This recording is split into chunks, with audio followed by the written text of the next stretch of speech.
Bonjour à tous et bienvenue sur cet épisode du podcast de la puissance mentale. Aujourd'hui, j'ai l'honneur d'être accompagné par une personne que je suis sûr le parcours va vous inspirer.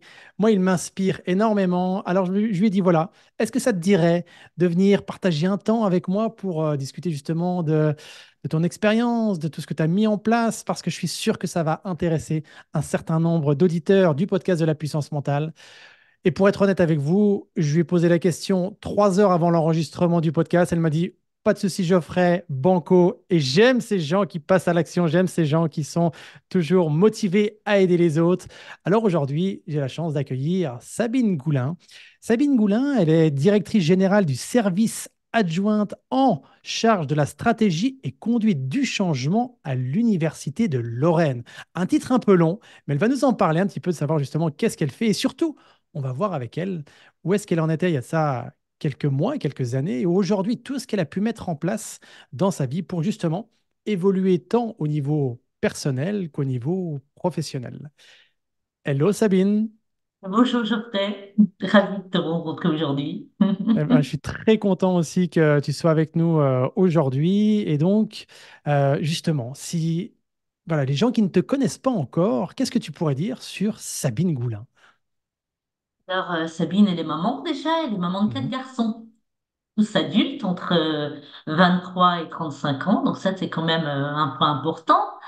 Elle a quoi de particulier? Elle est la dernière de 12 enfants, c'est Waouh. particulier. Elle est née, elle a grandi dans le monde rural et dans la paysannerie. Mon Mhm. enfance ressemble à celle de vos grands-parents à la plupart. Avec la traite des vaches à la main, le lait qu'on sert au jour du village, toute une vie d'enfant. En fait, ça a été ma vie pendant mon enfance. Et puis, bah, la vie fait son chemin, hein. Je crois que tout ça, c'est déjà il y a longtemps, mais je crois qu'on reste un peu marqué de... ça fait partie de nous. Et puis, un parcours professionnel, toujours autour de l'accompagnement, depuis Mhm. toujours, hein. J'ai travaillé pendant une dizaine d'années dans la formation professionnelle. Je crois que mes premières formations, je les ai données à l'âge de 22 ans. C'était dans la communication et je me souviens que j'avais vraiment été très très mauvaise, évidemment, face à tous ces adultes déjà expérimentés. Donc, j'ai monté les premiers centres de bilan de compétences en Lorraine. Mhm. J'ai travaillé ensuite pendant une dizaine d'années sur des fonctions d'appui à des présidents d'université. Moi, en Lorraine, sur un des établissements avant que ça devienne l'Université de Lorraine, où je travaillais surtout sur une fonction de chargé de mission, sur de l'accompagnement qualité, Ok. organisation interne et puis appui organisationnel. Et Mhm. puis en 2012, les universités ont fusionné et j'ai pris une direction d'une équipe d'une vingtaine de personnes sur tout ce qui était pilotage. D'accord, donc tu es passé Et finalement à un rôle vraiment de management aussi à ce c'est moment-là? ça. Ouais. Et j'avais prévu de jamais plus faire de management en fait, parce que j'avais eu mes premières Jamais dire jamais, Sabine, tu le sais j'avais eu pourtant. ben, c'était ça pourtant. J'avais eu mes premières expériences de management un peu jeune et j'avais été un peu marquée par ces expériences Hmm. et la responsabilité qu'on prenait et j'avais pas très envie de recommencer. Puis on est venu un peu Je- me chercher en disant Ah, Sabine, vas-y. alors justement, qu'est-ce qui t'avait posé problème à ce moment-là dans le management? Ce qui Qu'est-ce m'avait qui posé t'avait semblé problème, difficile pour toi à cette époque-là? en fait,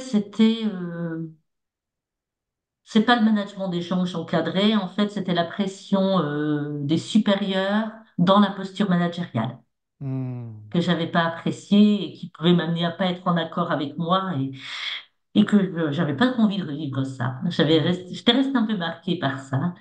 Et en 2012, quand les universités ont fusionné, on m'a demandé de prendre. J'avais accompagné en partie la fusion des universités en Lorraine et on m'a demandé de prendre la direction d'une équipe chargée du pilotage de la qualité pour l'université, qui est une entreprise de 7500 salariés quand même. C'est pas anodin. Et donc, voilà, ça a été une superbe expérience pendant presque une dizaine d'années. Mhm. Et depuis 3 ans, j'ai eu un arrêt parce que je crois que je travaillais un petit peu trop. hein, je crois bien. Et donc, du coup, j'ai été amenée à réajuster un peu mon rapport au travail. C'était il y a 3 4 ans, où j'ai pris la fonction de directrice générale des services adjointe sur ces dimensions stratégie, accompagnement du changement. Donc, je fais Hmm, quoi? J'essaye de mettre du liant. Je sème ce que je peux pour faire pousser des choses qui vont dans le bon sens pour les hmm. humains et les organisations. Je viens en appui là où il y a besoin. J'anime des séminaires, des conférences, des ateliers de travail. Voilà.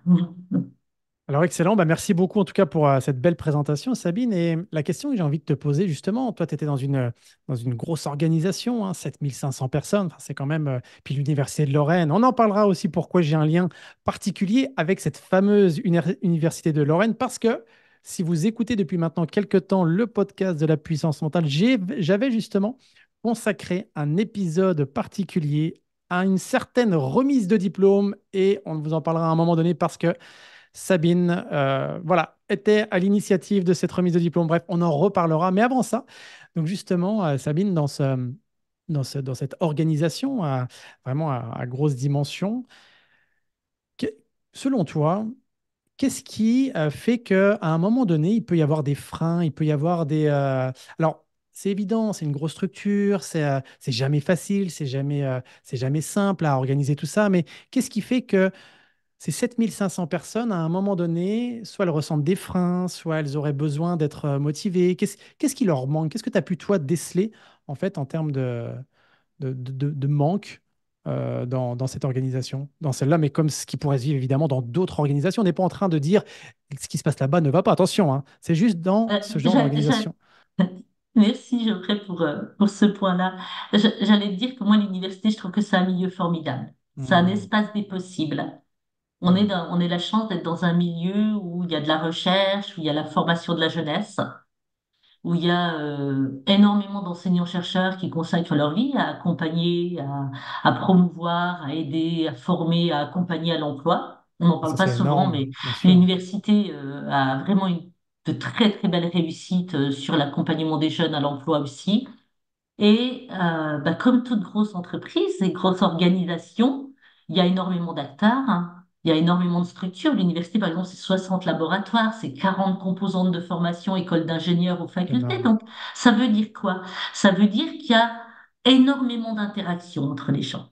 Hmm, Les difficultés dans les organisations, c'est rarement les individus en tant que tels, sauf quelques-uns, bien hmm, sûr. Mais globalement, ça se passe entre les organisations, entre les individus, entre les groupes décideurs, entre des collectifs, entre des projets, dans des projets entre les acteurs. Et en fait, c'est tous ces espaces d'interface, de liens, de relations, eh bien, qui peuvent à un moment dysfonctionner dans des organisations.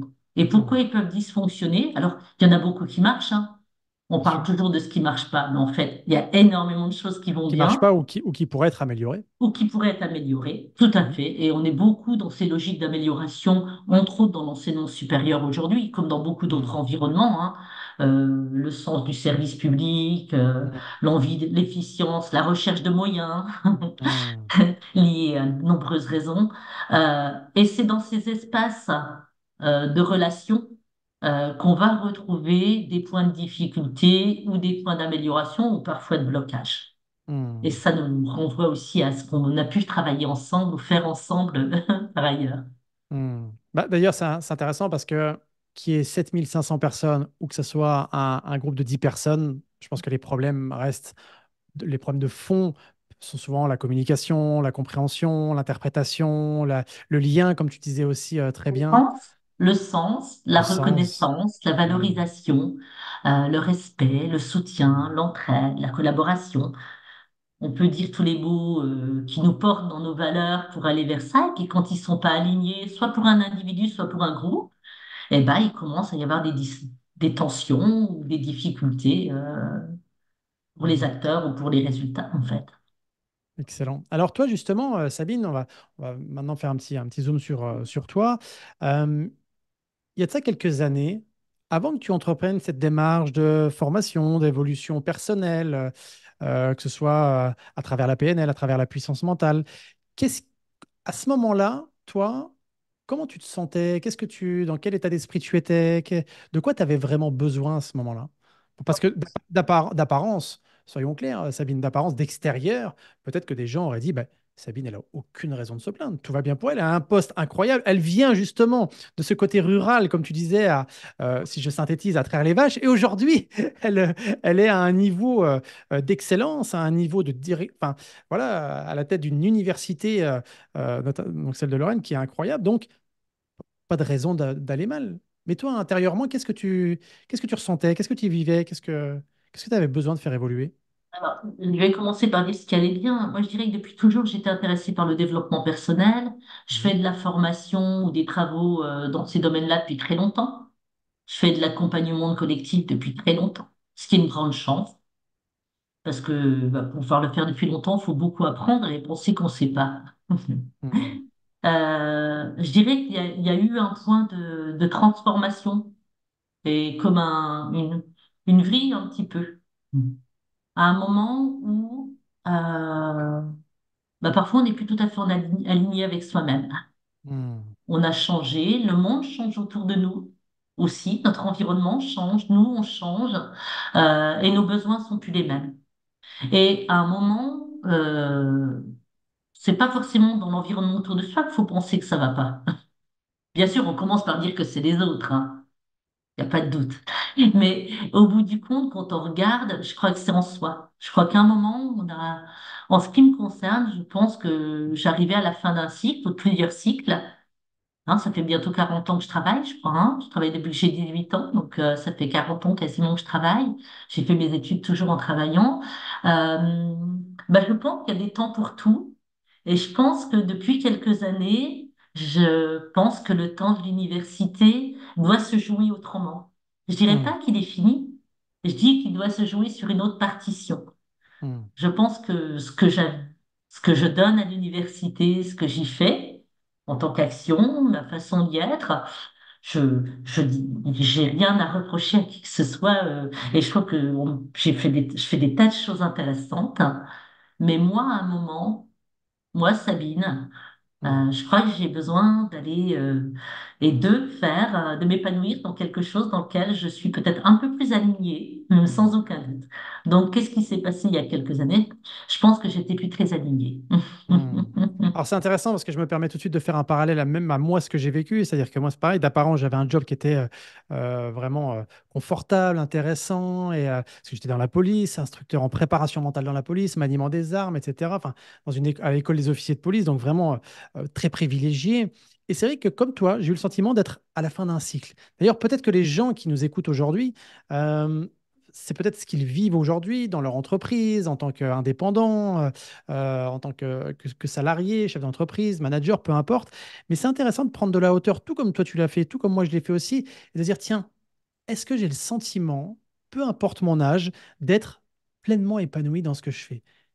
Et si la réponse est oui, bah c'est génial et on continue, et peut-être même comment améliorer ça. Et si c'est non, se demander, tiens, bah justement, un petit peu comme Sabine nous le dit, et si c'était pas la fin d'un cycle? Et si justement là, ça serait pas le moment de passer à une nouvelle étape. Et donc là, toi, à ce moment-là, qu'est-ce que tu entreprends, Sabine, pour justement euh, faire Ma quelque chose de nature, je nouveau? suis pas quelqu'un de rupture déjà. Ouais.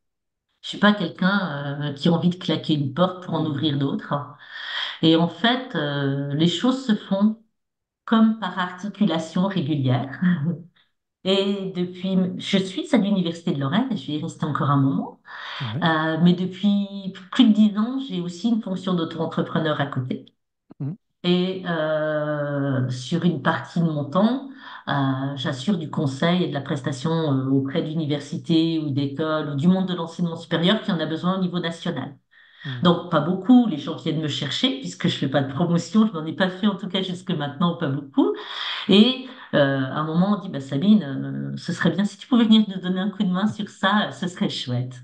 Et j'ai la chance de vivre ça depuis plus de 10 ans, où des Hmm. gens viennent me voir en disant, hé Sabine, tu peux pas venir nous donner un coup de main? Et du coup, j'ai déjà une activité d'entrepreneur depuis plus de 10 ans. Hmm. Et Alors, cette activité, ouais, juste ça, si tu me permets, Sabine, parce que c'est super important ce que tu viens de dire là. J'ai des gens qui parfois justement se sentent pas bien dans leur job et ils se disent, bah si je suis pas bien, vers quoi où est-ce que je dois aller et je dois claquer la porte. Mais là, ce que tu viens de nous dire, c'est que ça fait, en plus, tu es hyper valorisante vis-à-vis de l'Université de Lorraine, on sent que tu es encore bien avec eux, que c'est des gens à qui tu as apporté beaucoup, qu'ils t'apportent aussi beaucoup. Oui. Et là, toi, en parallèle, pour finalement retrouver une sorte d'épanouissement, tu as décidé de développer ton entreprise à côté. Ça fait 10 ans. Donc, tu es manager d'un côté, tu as ouvert ton entreprise de l'autre, et ça te permet de trouver un équilibre. Et ça, je trouve ça aussi super intéressant. Ça va certainement en inspirer beaucoup parce que on n'est pas obligé d'être soit l'un ou Non, soit l'autre. On peut aussi être non. dans une sorte de transition et de Ouais, ouais. non-rupture, comme tu dis. Les deux activités se nourrissent énormément parce Hmm. que je valorise énormément l'université de par mes prestations là où j'en fais. Puis j'anime, voilà, je viens de laisser la main à des collègues et amis, mais depuis 10 ans, un peu plus de 10 ans, j'anime un réseau national de plus de 600 personnes aujourd'hui qui Hmm. s'appelle Relier, donc qui a un joli nom aussi qui réunit en fait tous les gens qui ont envie de travailler sur le domaine qualité, pilotage, stratégie, Mhm. tous les sujets qui me concernent et qui concernent d'autres. Et ça fait plus de 10 ans qu'on œuvre au niveau national sur de la logique de partage et d'échange de pratiques. C'est pas une association, c'est un réseau. Hmm. Et l'idée était de permettre à tous ceux qui étaient intéressés de bénéficier d'apprentissage et d'échange. Et si tu mieux, ces 10 années-là, je pense qu'elles m'ont permis de mûrir pour être prête aujourd'hui à accueillir le fait que je suis prête aussi à autre chose, y compris au niveau émotionnel. Parce Hmm. que, voilà, dire, peut-être que dans un certain temps, je serai plus du tout à l'Université de Lorraine. Mhm. Mais pour le moment, j'y suis encore et je vais certainement y rester encore, mais de manière peut-être un peu différente, peut-être. Et c'est OK pour moi et je ferai en sorte que ce soit OK aussi pour les gens avec qui je travaille.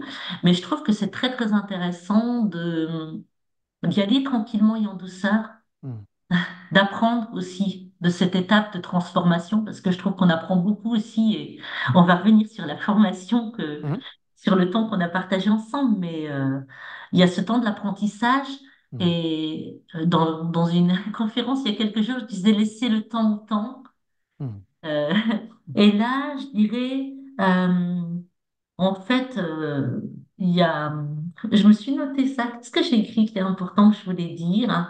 La capacité à dire oui et à dire non. Tu te Ah. souviens, tu m'as accompagné sur cette situation d'être capable de dire non. Peut-être Hmm. te rappelles-tu, on a eu un échange sur ça tous les deux. Et en fait, j'étais dans cette difficulté de dire non Hmm. parce que je suis quelqu'un qui dit oui. Ah oui. Tu m'as appelé tout à l'heure, tu m'as envoyé un SMS, je t'ai répondu bah oui. Puis après, je dis bon, comment je vais faire ça dans mon agenda? Comment je vais faire? Et en fait, j'ai appris dernièrement que dire non à certains, c'était dire oui à soi. Hmm.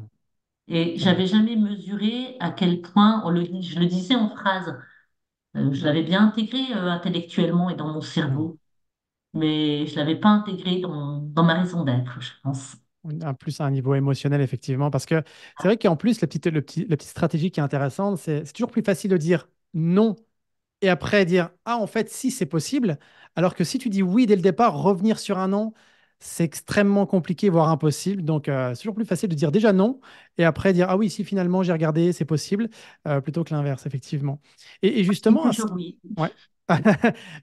Justement, Sabine, quand tu étais donc à ce moment où tu avais envie de, de faire une transition, d'évoluer et que tu es venu vers l'Académie de puissance mentale, qu'est-ce qui te manquait, toi, à ce moment-là? De quoi tu avais vraiment besoin? Qu'est-ce que J'avais tu besoin sentais qui... de... c'est très simple et très complexe à la fois. Je pense que euh, quel que soit le parcours et la carrière que j'ai eue, je pense que le doute sur mes compétences et mon profil sont restés quelque chose qui était vraiment permanent. Hmm. C'est-à-dire que c'est bien d'être humble, c'est bien de rester simple, mais je pense que j'avais besoin de m'approprier tout ce que j'avais fait, mon parcours. Les autres trouvent que j'ai fait plein de choses, moi je dis juste, je suis Sabine, quoi. Et c'est vrai, Hmm. mais les deux sont vrais. Et pouvoir réunir les deux, c'est ça que je suis venue faire avec toi. Je Hmm. suis venue relier et m'ancrer, me réancrer à cette étape de vie qui n'est pas la même que celle d'il y a 10 ans, il y a 15 ans, il y a 20 ans. Je pense qu'on a besoin de s'ancrer à différents moments de vie pour différentes raisons. Euh, je pense que cette situation de dire, OK, je suis compétente. Je Hmm. suis compétente, je suis même excellente dans ce que je fais. Est-ce que tu C'est avais le cette sentiment vie-là. d'être un petit peu illégitime, un peu syndrome de l'imposteur? Non, pas du tout, Non. mais comme un seau sans fond pour tout ce que j'avais fait. Hmm. Être tellement dans le don, si t'es nu à chaque moment et avoir tellement envie de bien faire, euh, que quelque part la capitalisation mentale D'accord. Hmm. de tous les acquis n'était pas forcément posée. Elle était là, hein. Je pouvais les écrire, te les Ouais. raconter, mais c'est pas pour ça que mentalement et émotionnellement tout ça a été relié. Et dans le travail qu'on a fait ensemble, j'ai adoré quelque chose, mais d'une simplicité, d'une évidence totale, et que tu sais si bien dire, c'est le pilier 1. Hmm. Être relié à soi. Moi, j'étais très bien reliée aux autres et à mon environnement, aucun problème. Mais relié à soi, quand Hmm. on parle de soi-même, juste pour soi. Ah, comment ça, je vais regarder rien que moi? Ben ouais, tu peux regarder de temps en temps rien que toi. Hmm. Et ça, pour moi, c'est une évidence. Je l'avais déjà fait plein de fois intellectuellement dans tous les parcours que j'ai pu avoir. Mais vraiment, là, j'ai trouvé une vraie richesse. Et tu as cette authenticité, Geoffrey, cette honnêteté, cette droiture, cette simplicité aussi qui résonnait beaucoup par rapport à ce Hmm. que je suis. Et j'ai été, je dirais, comblée de cette relation dans ces termes que je viens de dire. Hmm. Oui, c'est vrai que alors pour les gens qui nous écoutent, quand Sabine parle du pilier 1, pilier 2, pilier 3, hein, vous pouvez aussi le retrouver, c'est les piliers de la méthode puissance mentale, vous pouvez évidemment les retrouver aussi dans le livre Puissance mentale aux éditions Erol. La première pilier, c'est vraiment la connexion à soi. Le deuxième pilier, c'est connexion à son environnement. Comment on fait pour donc déjà se connecter à soi-même et avoir vraiment conscience, comme dit Sabine, de qui on est vraiment pour justement travailler sur sa posture, sur son positionnement, sur sa présence, sur tout ce qu'on dégage aussi. Et puis, comment on fait pour justement travailler avec les autres? Comment on fait pour interagir avec les autres avec le pilier 2 et après le pilier 3? Eh bien, c'est direction de ses objectifs, de ses ambitions, de ses rêves, de ses projets. Et donc, justement, là, ce que tu nous dis, Sabine, c'est que ça t'a permis vraiment de travailler sur ton pilier 1, donc la connexion à toi, qui a été finalement, elle est passée d'un mode mental peut-être à un mode plus émotionnel, hein. C'est ça la puissance mentale aussi. On va aller se connecter à sa puissance intérieure pour remonter après au niveau mental, pour que ça soit que les deux, il y ait une cohérence. Finalement, c'est pas le tout de dire je sais, mais c'est aussi je ressens, je suis là, c'est juste et tout ça, c'est présent en moi. Tout ce que tu as pu apprendre là dans l'académie en te formant chez nous au coaching en préparation mentale, à la méthode puissance mentale, comment ça t'a aidé toi aussi dans ta dimension de management? Avant de parler même de ce que ça a été aidé pour l'accompagnement, mais dans la dimension de management, parce que tu es au contact en permanence avec des gens. Donc, Euh,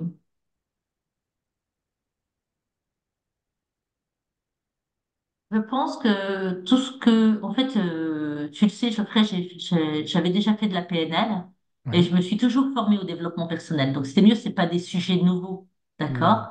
En faisant la formation avec toi, surtout après le cycle de PNL, et Hmm. là, je suis en train de faire ma formation de maître praticien, je dirais que ça m'a permis euh, d'être dans l'action Hmm. de tout ce que j'avais fait et de passer justement d'un mode, je dirais, protocole, méthode et autres à une évidence. Hmm. Chez moi, la relation humaine, la qualité de l'humain, ça a toujours été quelque chose qui fonctionne bien. J'ai managé pendant 10 ans, puis même je Hmm. fais depuis très longtemps. C'est quelque chose auquel je suis très attentive et qui fait partie de ce que je suis. Ce que ça m'a apporté et changé, c'est la capacité à repérer ce que je pouvais proposer à l'autre. Hmm. C'est-à-dire que je suis passée aussi dans la possibilité de proposer à l'autre quelque chose, d'ajuster mes questionnements quand je travaille. Je crois que dans ce qu'on a fait ensemble, tout le travail sur les questions, j'avais déjà pourtant travaillé depuis longtemps. Je mène des entretiens, je fais de l'audit, de l'organisation, mais il y a un niveau de puissance Hmm. dans la façon dont ça a été travaillé, entre autres dans ce que l'on a fait ensemble, qui est une évidence Hmm. et qui mène à approfondir la relation à l'autre de manière plus authentique Ah, et j'aime ce mot. plus authentique et plus, je dirais plus dans la vraie vie. Hmm.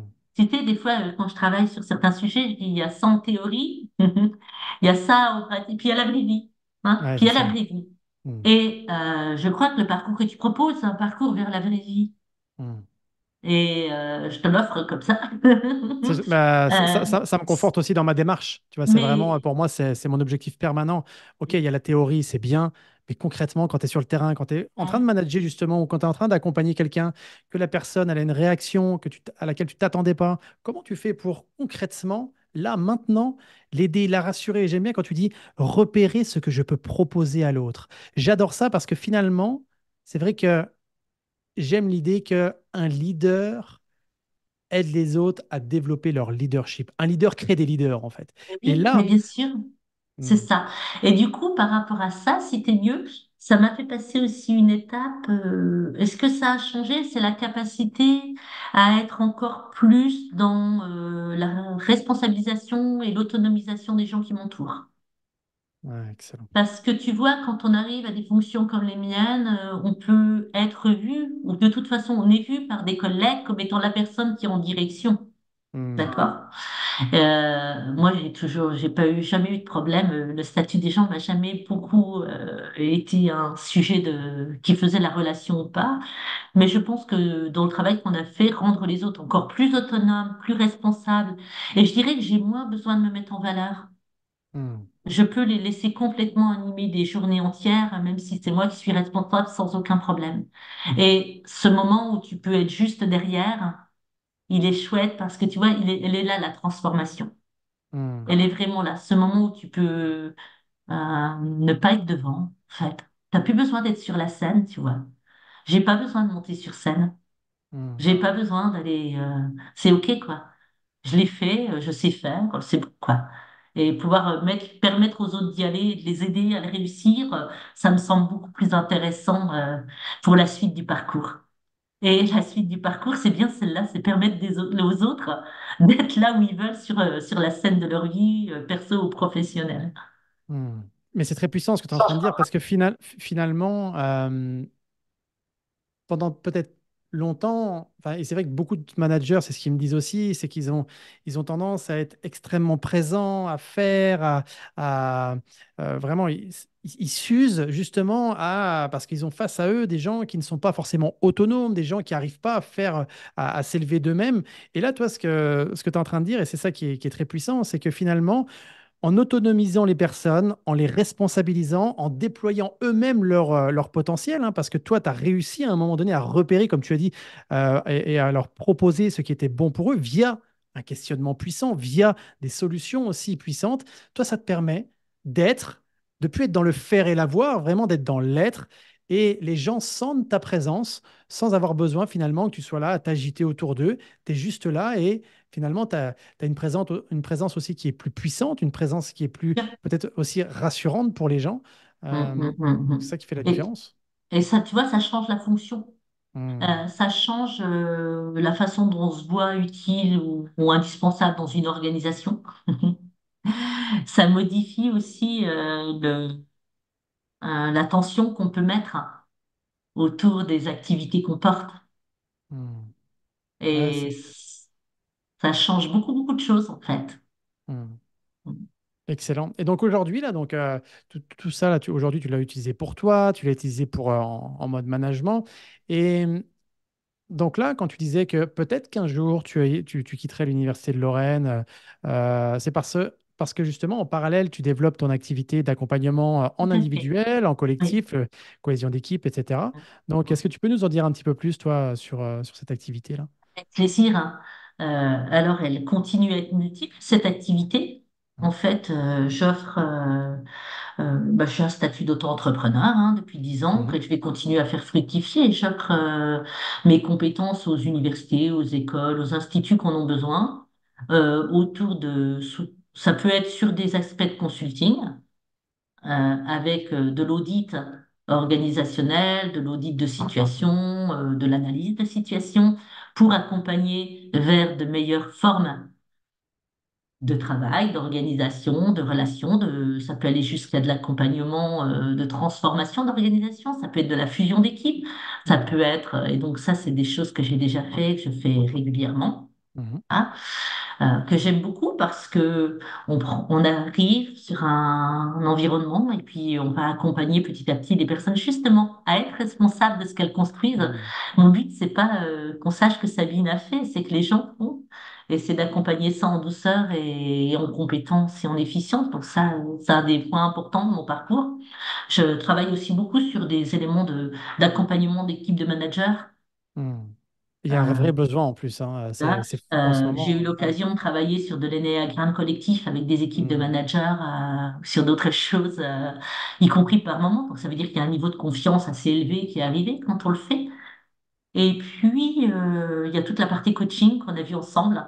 Et Mhm. là, Geoffrey, pour moi, c'est le cadeau de ta formation. C'est cette capacité, au bout du compte, à mettre en ordre tout cela. Mhm. C'est-à-dire que je le faisais intuitivement, je le faisais ponctuellement. Mais là, j'ai déjà quelques clients RH, DRH d'entreprise ou autres que j'accompagne.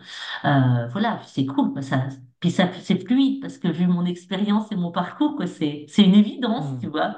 C'est pas un souci, ça se fait tranquillement et sereinement. Mais la méthode, la méthode que tu portes, ce que toi tu portes, ce que tu transmets, c'est d'une puissance énorme. C'est Mhm. pas que la méthode puissance mentale. C'est une puissance énorme quand on prend et on mène. Et en fait, je suis claire là. Je sais que je sais faire. Je suis à l'aise avec ça. Mhm. Et c'est agréable aussi d'être en situation de dire, ben ouais, c'est OK. C'est OK, je peux y aller, quoi. Et Mhm. j'y vais. C'est ça qui est puissant. Je ne sais pas si vous qui nous écoutez aujourd'hui, vous avez conscience de ce que dit Sabine, parce qu'au final, ce qu'elle nous disait en tout début d'interview, c'est que malgré j'ai envie de dire, le positionnement social, d'être à la enfin, à la direction d'une grande université, d'apparence, elle avait tout pour se sentir en confiance, mais elle avait du mal quand même à incarner finalement cette confiance. Et là, en travaillant sur elle, en ayant cette démarche aussi de, tiens, il me manque ça, je vais faire évoluer ça. Là, rien que quand elle nous dit, mais je sais faire, c'est OK. Je suis sereine avec ça. C'est ça qui est intéressant. La posture change, le positionnement change, le leadership change. Et ce qui fait que, forcément, imaginez une personne qui, quelques années en arrière, était allée voir Sabine, lui demandant un accompagnement. La personne n'aurait pas eu la même Sabine en face d'elle. C'est-à-dire qu'elle aurait peut-être une Sabine qui avait des compétences, avait un savoir-faire, sauf que sa présence, elle n'aurait pas dégagé la même chose. Là, aujourd'hui, ça change tout, en fait. Alors, je suis d'accord avec toi, Geoffrey, comme quoi la position n'est plus la même aujourd'hui.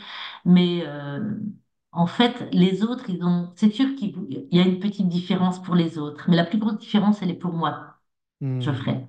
Parce que pour les autres, moi, j'ai toujours été dans cet alignement sur les autres et pour les autres. Et Mhm. donc, j'ai toujours mobilisé tout ce que je savais et autres pour les autres. Les autres, non. Quelque part, c'était une faille en moi, pas dans mon rapport à l'environnement. Alors oui, ça va changer mon rapport à l'environnement aujourd'hui, et j'ai réfléchi sur ça. Et je sais pas si c'est compréhensible ce que je vais dire, mais ça l'a changé dans le fait qu'aujourd'hui, je sais que les autres me font confiance. Hmm. C'est-à-dire que j'étais déjà compétente, je le faisais déjà, et je savais que ce que je faisais avec eux, c'était bien. Mais au fond de moi, c'est en moi que j'avais pas confiance. Hmm. Quelque part, il restait quelque chose au fond de moi sur ça. Et aujourd'hui, je sais repérer que les autres me font confiance. Hmm. Et ça, je sais pas comment l'exprimer. Bah, c'est un C'est, cercle vertueux, c'est-à-dire que toi, c'est ça. ça vient nourrir encore plus ta confiance, qui vient nourrir la confiance des autres, Ouais, etc. Donc, ça, ouais, il y a ouais, des steps, en fait. ouais. Et au final, Parce on que a ce fameux les alignement. autres les autres me faisaient déjà confiance parce que ça fait longtemps que j'anime des travaux nationaux, que je Hein. partage, que je fais des tas de choses dans plein de registres. Mm, Mais il y a quelque chose qui a changé, en effet. Ouais. mm, mm. Et parfois, justement, ça qui est intéressant, c'est de changer 1 millimètre Ouais, par-ci, 1 millimètre ouais, par-là. Des ouais, fois, on attend des gros changements, alors qu'en réalité, c'est des petites modifications. Parce que là, ce que dit Sabine, c'est vraiment intéressant. Et je te remercie vraiment parce qu'il y a cette idée de je change la relation que j'ai déjà avec moi-même pour qu'après, la relation avec les autres change. Et les autres, ça va peut-être changer moins pour eux que toi vis-à-vis de toi-même, mais il va y avoir un changement qui va être systémique, en fait. Et là, ça va c'est être ça. puissant et Mhm. c'est très vertueux pour le coup. Voilà. Et donc, il est certain que mon activité professionnelle est en train de se rééquilibrer autrement Hmm. pour aller de plus en plus vers mon activité d'indépendante, de conseil, de coach et autres. C'est une évidence et c'est OK, c'est normal. Hmm. Et c'est pour Yes. maintenant. Et c'est pour maintenant. Et c'est vrai qu'aujourd'hui, pour les gens qui nous écoutent, si vous avez un doute, moi, je vous le dis, les demandes en coaching, elles sont vraiment importantes. Il y a vraiment beaucoup de demandes. Les gens ont besoin d'apprendre à gérer leur stress. Les gens ont besoin d'apprendre à gérer leur charge mentale, comment ils font pour prendre des décisions sous pression. Et comme dit Sabine, c'est repérer justement ce qu'elle peut proposer aux autres parce qu'on propose, avec la puissance mentale, c'est ça, on propose des solutions. On n'est pas là où juste la personne a un questionnement vis-à-vis d'elle-même. Oui, ça, on le fait. Mais il y a aussi, comme on le ferait avec un athlète de haut niveau, on lui propose des solutions pour justement développer ses habiletés mentales, à augmenter sa confiance, à gérer son stress, ses émotions, son passage à l'action, son lâcher-prise, etc. Et ça, c'est extrêmement puissant. Ouais, tu voulais rajouter quelque chose, Sabine? Bon, je pense qu'en effet, la capacité à proposer des choses pour aider les autres, hein, moi, c'est ce qui m'a beaucoup plu dans la formation que tu proposes. C'est que j'étais pas que sur un coaching émotionnel, du moins Hmm, hyper psychologique. Non, ça alliait la réalité, le terrain, ce que vit la personne. Et du coup, je peux utiliser mon expérience au hmm, service de ça aussi. hmm, Et ça devient du coup très bénéfique pour les personnes tout en respectant là où elles en sont, quoi. Et chacun son rôle et son métier, hmm, mais ça permet réellement d'accompagner à la transformation, quoi. hmm. Excellent, bah, merci beaucoup. Alors justement, tout à l'heure, je parlais comme quoi on avait déjà parlé de toi sur un ancien épisode de podcast. En fait, ce qu'il faut savoir, voilà, on passe un petit peu en mode arrière-scène maintenant, après toutes les belles choses que Sabine vient de nous partager. C'est vrai que quand Sabine a postulé au sein de l'académie, elle m'a dit, bah voilà, je suis responsable à l'Université de Lorraine, etc. Je dis, ah, c'est intéressant parce que moi aussi, j'ai fait mes études anciennement Université Nancy 2. Voilà, et j'avais passé la licence en droit et je n'étais jamais allé chercher mon diplôme. C'est que moi, comme disait Sabine, moi je suis un gars de terrain, j'ai pratico-pratique et tout ce qui est diplôme, ça a son importance, mais pour moi, ça n'a jamais été vraiment le plus important. Ce qui est le plus important, c'est les habiletés, les compétences que je développe pour après les utiliser dans mon quotidien. Et Sabine, elle me dit, bah tiens, Geoffrey, si ça t'intéresse, je peux récupérer ton diplôme. Et là, elle me demande en quelle année je l'ai eu. Je vous avoue quand même que j'ai mis quelques temps à me souvenir de l'année. Mais au final, Sabine a mené son enquête et elle m'a fait la belle surprise justement au séminaire de puissance mentale. Elle a fait toute une petite cérémonie. Vous avez peut-être vu les photos sur les réseaux. J'étais très ému d'ailleurs. Et elle est venue avec ce diplôme de licence en droit que j'ai chez moi maintenant, que j'ai bien conservé pour le coup. Et c'est vrai que ça m'a beaucoup touché, cette marque d'attention. Et c'est fou comme parfois on a des liens avec les gens. Et aussi, des fois, je me suis dit, c'est vrai que ce diplôme de licence, je m'étais dit que ça n'avait aucune importance, mais quand je l'avais dans les mains, ça a quand même, voilà, j'ai quand même ressenti des choses. Et je me suis dit, bah, derrière tout ça, il y a quand même tout un travail qui a été effectué, des sacrifices, des heures de passé. Donc, c'est pas rien quand même. Et donc voilà, je tenais aussi aujourd'hui à te remercier pour ce beau geste que tu as eu et qui m'a énormément touché, qui a beaucoup touché aussi les gens qui étaient présents à ce moment-là. Donc c'était vraiment très chouette. Ouais. C'est un Euh, plaisir de te l'amener. oui, oui, bah ça se voyait, ça venait du cœur et tout. C'était vraiment très, très chouette. C'était une belle cérémonie pour le coup. C'était très chouette.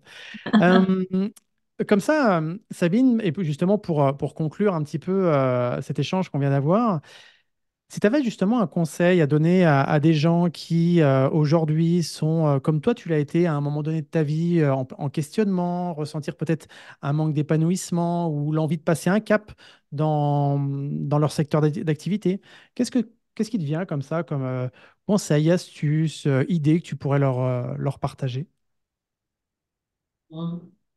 Observer, S'observer. Ouais. s'observer. Je pense que être capable de se regarder soi, sans considérer que c'est l'autre qui est responsable de toutes nos réactions, de ce qui nous va bien, de ce qui nous va pas, de ce qui nous rend heureux, pas heureux, ce qui fait notre réussite, pas notre réussite. Ok, mais se regarder soi. Hmm. Je pense que développer la capacité à se regarder soi et à apprendre à se regarder sans les en travaillant un peu sur tous les filtres qu'on met Hmm. et progresser. Je pense que c'est quelque chose qui est très important dans tout ce travail de cheminement. Je pense qu'être capable de se regarder, c'est être capable de regarder aussi ce qu'on veut changer ou pas. Et ça permet Hmm. de reprendre sa responsabilité. Donc je pense que pour moi, la première chose, c'est se sentir responsable de ce qu'on vit et de ce qu'on fait. Hmm. Et que cette responsabilité soit pas culpabilisante, mais soit une chance de modifier ce qui dans nos vies ne l'est pas, Hmm. ce qui est à modifier. Donc je pense que s'observer, c'est la première étape pour prendre sa responsabilité, je pense. Et Excellent. puis, euh, moi, je suis quelqu'un de fondamentalement optimiste et je pense qu'en chacun de nous, il y a la ressource. Il y a la Hmm. ressource pour quelque chose d'autre. Ça ne va pas. Et puis parfois, ben, on a des moments où ça va pas. Et chacun de nous, on vit des expériences, on est confronté à des événements de vie inattendus. On est confronté à des situations douloureuses, on est confronté à de nouveaux défis. Mais prendre sa responsabilité dans chaque chose, je pense que ouais, c'est le plus beau. Pour moi, c'est la chose la plus forte parce que c'est celle qui permet tous les changements. Hmm. C'est ce qui permet de modifier. Quand on veut atteindre quelque chose, il faut arrêter de faire la même chose. Hmm. Il faut arrêter de faire tous les jours la même chose si on croit que ça va changer. Ça va pas suffire de se dire je veux que ça change.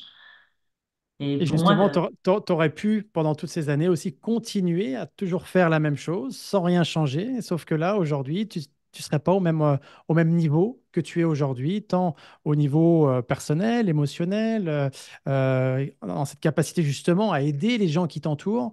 Donc tout ça, effectivement, de s'observer, prendre sa responsabilité, c'est énorme. Donc merci ouais. beaucoup, Sabine, pour, Ouais, prendre sa responsabilité, pour moi, la première chose, c'est bah, je suis comme ça. hmm, Enfin, d'évidence, je suis comme ça. Ah bon? Et tu es comment? Et je crois hmm, qu'il y a tout un espace de découverte derrière. hmm. Excellent. Bah, merci beaucoup en tout cas, Sabine, pour tous ces partages. Et d'ailleurs, si les gens qui veulent te suivre, te retrouver, te contacter, où est-ce qu'ils peuvent Alors, ils peuvent me contacter par Facebook. Ouais, Sabine Voilà. Goulin, Et ouais, puis, j'ai une adresse mail qui est très facile puisque c'est sabine.goumela@gmail.com. tout Et donc, simplement. ils peuvent tout simplement me contacter par cette adresse-là Ah, et ok. ils me trouveront. Excellent. Bah, merci beaucoup en tout cas pour tous tes partages et aussi merci de t'être autorisé à devenir la personne que tu avais envie d'être parce que tout ça, c'est effectivement inspirant pour beaucoup de gens. Autant les personnes qui ont écouté jusqu'à maintenant le podcast Puissance Mentale et toutes les personnes effectivement qui t'entourent. Et d'ailleurs, si vous aussi, vous souhaitez, tout comme Sabine, passer un cap dans votre vie, vraiment ressentir plus d'épanouissement, obtenir aussi toutes les clés, les stratégies pour déployer votre propre puissance mentale, avoir un positionnement qui soit plus fin, qui soit plus juste, obtenir une structure d'accompagnement, des clés puissantes, eh bien, sachez que tout au long de l'année, vous avez la possibilité de postuler, de candidater pour la formation de coaching en puissance mentale. Ça sera juste un entretien avec moi pour être sûr que cette formation vous convient. Et puis après, bah, let's go to the show, tout simplement. Yes. Profitez-en. Ouais, c'est ça. Bah justement, encore une fois, tout à l'heure, tu parlais d'authenticité, tu parlais d'être aussi voilà, transparent, bienveillant et tout ça. Et c'est vrai que moi, quand les gens me contactent pour savoir si la formation est faite pour eux, si elle est faite pour vous, je vous le dirai. Si elle n'est pas faite pour vous, je vous le dirai aussi parce que ça évitera que tout le monde perde du temps, vous comme moi. Et justement, si elle est faite pour vous, je vous le dirai parce que ça va vous permettre aussi de gagner beaucoup, beaucoup de temps. Merci beaucoup, Sabine, pour ton temps précieux. Je sais que là, tu nous avais donné un petit créneau et merci pour ta disponibilité et ta générosité. Je te souhaite évidemment le meilleur et je te dis à très vite. Salut, Sabine. Vite, je ferai. Merci beaucoup. Merci pour tout et à bientôt. Avec plaisir. Bye. Salut tout le monde. On se retrouve donc pour un prochain épisode et d'ici là, évidemment, prenez soin de vous. Bye tout le monde.